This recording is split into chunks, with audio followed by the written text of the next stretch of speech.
So guys, जैसा कि हमने पिछले एपिसोड में देखा कि सभी एशियन क्लेन के लोग भी उस प्यूरिफाइंग डेमोनिक लोटस फ्लेम को प्राप्त करना चाहते थे, इसीलिए वो सभी उस जगह पर इकट्ठा हो गए थे जिसमें मेडिसिन याओ क्लेन के मेंबर भी मौजूद थे। याओ वानगुई वही व्यक्ति था जिसने याओ लाओ को याओ कबीले से बाहर निकाल दिया था और वो याओ तियान के साथ मिलकर याओ लाओ का मजाक उड़ा रहे थे, जिससे जियो यान को काफी गुस्सा आया। उसने अपनी सोल पावर एक्टिवेट की जो परफेक्ट हेवनली स्टेज पर पहुंच गई थी, जिसका सामना याओ तियान नहीं कर पाया। जियो यान ने उसे खूब पीटा था जिससे वो गंभीर रूप से घायल हो गया था और जियो यान ने अपने मास्टर के अपमान का बदला ले लिया था और याओ लाओ को भी अपने डिसिपल पर फक्र हो रहा था। याओ वानगुई को जियो यान पर काफी गुस्सा आ रहा था। सभी लोग याओ तियान पर हंस रहे होते हैं और कहते हैं कि याओ कबीले का ये याओ तियान खुद को काफी पावरफुल बताता है, पर इसने तो आते ही बहुत सारे थप्पड़ खा लिए। दिखावा तो ये बहुत ही ज्यादा करता था, पर अब पता चला कि वास्तव में ये याओ कबीले का एक कचरा है। जियन इससे काफी खुश थी। वो कहती है कि ऐसे लोगों के साथ तो ऐसा ही होना चाहिए। याओ तियान वापस खड़ा हो जाता है और गुस्से में जियोयान की तरफ फिंगर पॉइंट करके कहता है कि तुम्हारी हिम्मत कैसे हुई मेरा अपमान करने की? आज तक मुझे किसी ने थप्पड़ नहीं मारा। अगर ये बात बाहर फैल गई तो मैं आखिर अपने कबीले में कैसे मुंह दिखाऊंगा?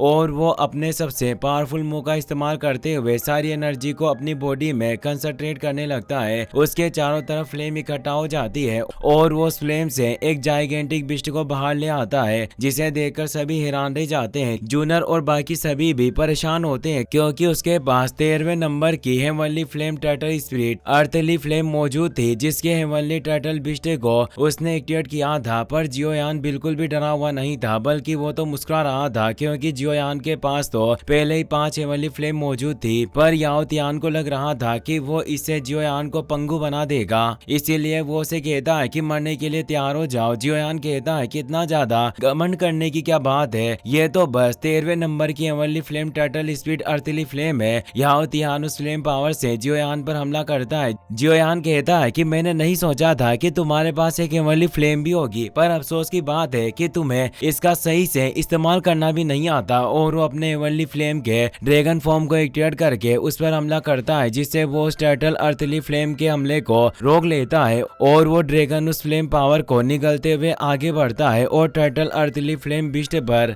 कई सारे अटैक करके उसे पूरी तरह से डिस्ट्रॉय कर देता है। याओ तियान इससे हैरान रह जाता है, पर अब उसके हेवनली बिस्ट के नष्ट होने से वो गंभीर रूप से घायल होकर दूर गिरने लगता है। पर याओ मिंग उसे पकड़ लेती है और अब जियोयान के पास उसका हेवनली बिस्ट वापस से पहुंच जाता है। जियोयान भी उसे ताना मारते हुए कहता है कि इतनी सी ताकत के बावजूद तुम इतनी बड़ी बड़ी बातें करते हो और मेरे मास्टर का मजाक उड़ाते हो, अपनी औकात में रहा करो।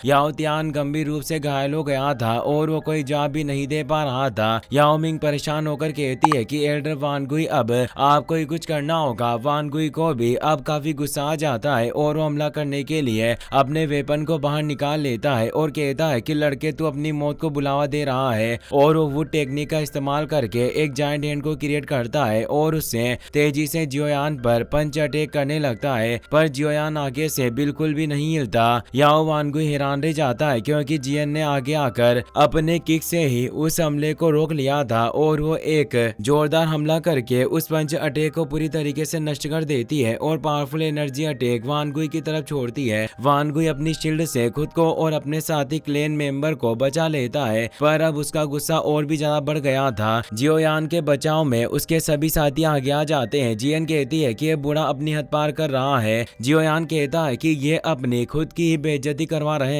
याओ वानगुई गुस्से में कहता है कि तुम लोग अपनी हद पार कर रहे हो। जियन अब आगे आती है और उसके साथ साथ गु नान हाई भी आगे आ जाते हैं। जूनर एल्डर वानगुई से कहती है कि जियोयान ने अपनी ताकत से याओ तियान को हराया है, इसलिए आपको एक एल्डर होकर इस मामले के बीच में नहीं पड़ना चाहिए। ये सब आपको शोभा नहीं देता। इस पर एल्डर वानगुई कहता है कि क्या तुम्हारा गु कबीला भी इस मामले में दखल देना चाहता है? इस पर एल्डर गु नान हाई कहते हैं कि वानगुई हमारी यंग लेडी बस सच कह रही है, इसीलिए बेकार की बातें मत करो। वान गुई मान जाता है पर वो धमकी देता है कि जियोयान और याओ लाओ तुम दोनों ज्यादा खुश मत होना। हमारा याओ कबीला भले ही हमेशा शांत रहता है, लेकिन अगर कोई हमारे सिर पर चढ़ने की कोशिश करता है तो उसका अंजाम बहुत ही बुरा होता है। याओ लाओ आगे आकर कहते हैं कि याओ वान गुई तुम्हारे जैसे लोगों का याओ कबीले की सत्ता में होना वास्तव में याओ कबीले के लिए दुर्भाग्य की बात है। भले ही मुझे अब अपने इस याओ कबीले से कोई लगाव नहीं है, पर एक दिन मैं कबीले के शिलालेख पर अपने माता पिता का नाम जरूर दर्ज करूंगा। इस पर याओ वान गुई मुस्कुराते हुए कहता है कि कबीले के शिलालेख कमजोरों के लिए नहीं है। तेरे उन बेकार के माता पिता की तो बात ही छोड़ दे, तू खुद भी वहाँ अपना नाम लिखवाने के लायक नहीं है। याओ लाओ को इससे काफी गुस्सा आता है। जियोयान भी आगे आकर गुस्से में कहता है कि बूढ़े खुसट, क्या तुझे लगता है कि आज मैं तुझे ऐसे यहाँ से जाने दूंगा? और वो अपनी एनर्जी को वहाँ फैलाने लगता है। जियोयान की एनर्जी से नीचे मौजूद उस सील पर भी दबाव पड़ता है और तेज एनर्जी के साथ प्यूरिफाइंग डेमोनिक लोटस फ्लेम के बर्थ प्लेस पर लगी हुई सील टूट जाती है और एक एनर्जी चारों तरफ फैल जाती है। सभी काफी खुश होते हैं कि सील टूट गई है, वाकई ये काफी अच्छी बात है और वो सभी कबीले के लोग जल्दी से अंदर की तरफ जाने लगते हैं। जियोयान अभी भी वान गुई से लड़ना चाहता था, इसीलिए वो आगे बढ़ने लगता है, पर याओ लाओ से रोक देते हैं और कहते हैं कि अभी हमारे लिए प्यूरिफाइंग डेमोनिक लोटस फ्लेम को प्राप्त करना ज्यादा जरूरी है। याओ वान गुई अपने साथियों के साथ नीचे चला जाता है। जियोयान अपने मास्टर से एक वादा करता है कि फ्यूचर में मैं आपके साथ याओ कबीले में चलूंगा और आज जो आपका अपमान हुआ है आपका ये शिष्य उन्हें इसकी सजा जरूर देगा। याओ लाओ खुश होते हैं और उसकी बात मान लेते हैं और अब वो भी अपने सभी साथियों के साथ नीचे मौजूद उस रियल्म में चले जाते हैं।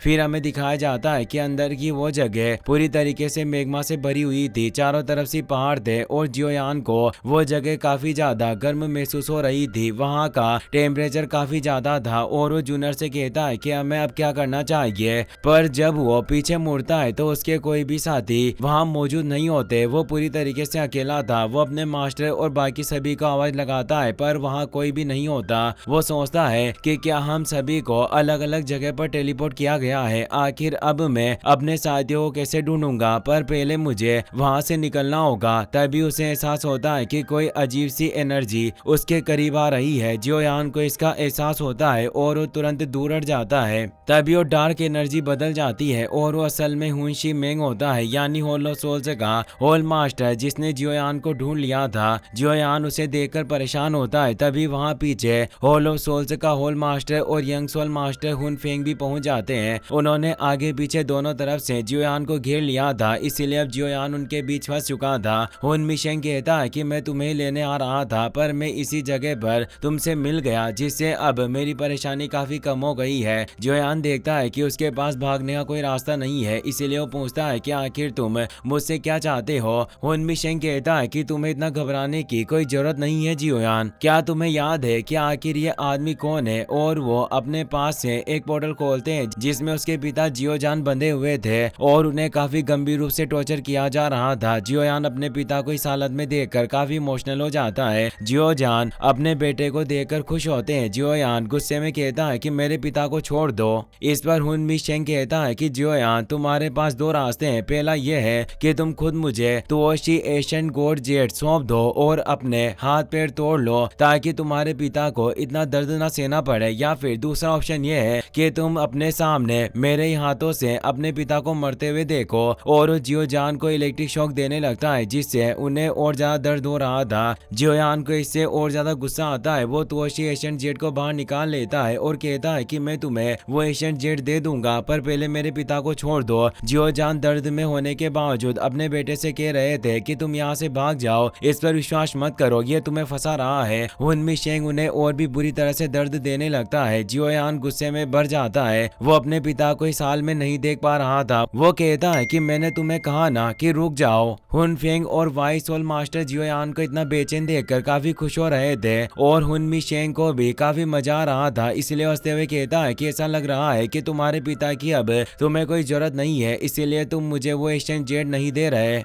और वो जियोजान को और ज्यादा तेज इलेक्ट्रिक शॉक देकर उनकी पूरी बॉडी को नष्ट कर देता है, जिससे वो पूरी तरीके से राख बन जाते हैं। जियोयान ये देखकर पूरी तरीके से टूट जाता है। उसके पिता उसके आंखों के सामने मारे गए थे। इससे उसे बहुत ज्यादा गुस्सा आता है। गुस्से में आग बबूला होकर वो हेवनली फ्लेम को पूरी तरह से एक्टिवेट कर लेता है, जिससे उसकी पूरी बॉडी में क्रैक आने लगते हैं और वो कहता है कि आज मैं तुम्हें मार डालूंगा, और वो फुल एनर्जी के साथ उनमी शेंग पर अटैक करने बढ़ता है। हेवनली फ्लेम जियोयान की पूरी बॉडी पर असर कर रही थी, पर जियोयान की बॉडी में बोधिसो हार्ट भी मौजूद था, जो उस एनर्जी को रोकने के लिए एक जोरदार एनर्जी रिलीज करता है, जिससे जियोयान रुक जाता है और उनमी शेंग गायब हो जाता है। जियोयान समझ जाता है कि अभी तक जो कुछ भी हुआ वो सब एक इल्यूजन था, और ये प्यूरिफाइंग डेमोनिक फ्लेम लोगों का टेस्ट लेने के लिए सबसे पहले इंसान की सबसे बड़ी कमजोरी पर वार करती है। और अब जियोयान अपने पिता से वादा करता है कि मैं आपको जरूर बचाऊंगा, और वो उस इल्यूजन को तोड़ देता है, जिससे वो असली हेवनली फ्लेम के रियल्म में खुद को पाता है, जहां बाकी के पेटिशनर भी इल्यूजन में फंसे हुए थे, जिससे वो दर्द से तड़प रहे थे। जियोयान अपने साथियों को ढूंढने के लिए आगे बढ़ जाता है। इसी के साथ ये एपिसोड यहीं खत्म हो जाता है। अगर आपको ये वीडियो पसंद आया हो तो इसे अपने दोस्तों के साथ शेयर करें। साथ इस वीडियो को लाइक करने के साथ साथ चैनल को सब्सक्राइब जरूर कर लें। Thanks for watching.